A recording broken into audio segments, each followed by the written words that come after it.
અરવલ્લી જિલ્લાના બાયડના દખણેશ્વર વીજ કરંટથી યુવાનનું મોત થયું છે। બાયડના દખણેશ્વરમાં ઘર ઉપરથી પસાર થતા વીજ લાઇનને અડકી જવાથી દખણેશ્વરના રાવળ દીપકભાઈ કાળાભાઈનું મોત નીપજ્યું હતું।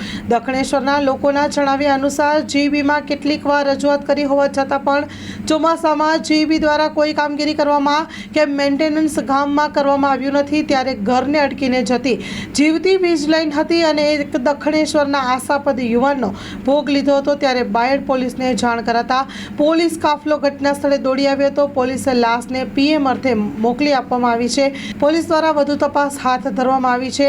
પણ હવે સવાલ એ છે કે યુવાન તો મોતને ભેટી ગયો તો જવાબદાર કોણ? હજુ પણ તંત્ર જાગશે કે કેમ તે પણ લોકોના મુખે ચર્ચાઈ રહ્યું છે।